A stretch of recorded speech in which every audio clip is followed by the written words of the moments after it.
আচ্ছা মিষ্টি দোকানে হ্যাঁ হ্যাঁ তো চপ ভাজা ওর আর কি প্রথম 2টা ভাজা হয়েছে, হ্যাঁ এরপরে দিয়ে 2টা খালি সারা হয়েছে, যেমনি সারা হয়েছে এমন কড়াই চুলা দিয়ে উল্টে পড়ে গেছে। আপনার হাতে লাগছে তো দম হাত পাও আর তার তো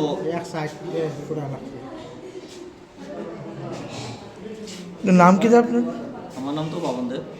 আচ্ছা আর তার নাম? তার নাম হলো নিরাপদ দাস। বাসা কোথায়? আমার বাসা তো লালবাজার। কত নম্বর ওয়ার্ড? ওয়ার্ডটা তো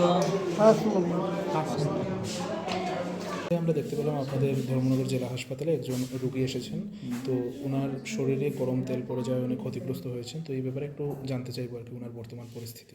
পেশেন্টের দেখেন ফার্স্ট ডিগ্রি বার্নিং হয়েছে, হ্যাঁ, তো আপার লিম ট্রাঙ্ক আর নিচে পাটাই ধরলো ডান সাইডে, তো এত বেশি ডিপ কিছু যায়নি। পেশেন্টের এখন আমরা এখানে চিকিৎসা করেছি, এখানে অ্যাডমিট হয়েছে। তো প্রাইমারি ফার্স্ট দিকে ইনফেকশন যাতে না হয় আর পেশেন্টের যাতে বডিতে ফ্লুইডটা যাতে লস না হয় ওই সেভাবে আমরা ট্রিটমেন্ট করাচ্ছি। আর কিছু কসমেটিক ডিফর্মিটি থাকবে, আর বেশি ইনফেকশন কিছু হয়নি, আর পেশেন্ট আপাতত সুস্থ হয়ে যাবে। আপনার নামটা এবং? আমার নাম সায়ন সরকার, ডক্টর সায়ন সরকার। ধন্যবাদ।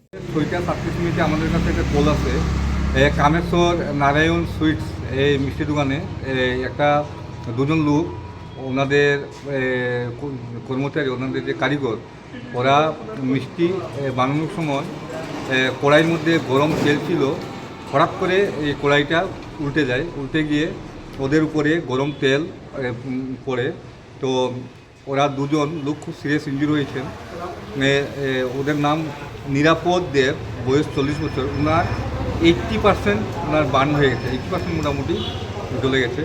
তারপর বাপন চন্দ্র দেব, ওনার বয়স 45, ওনার ধরুন না 40% মোটামুটি বার্ন হয়েছে ওনার।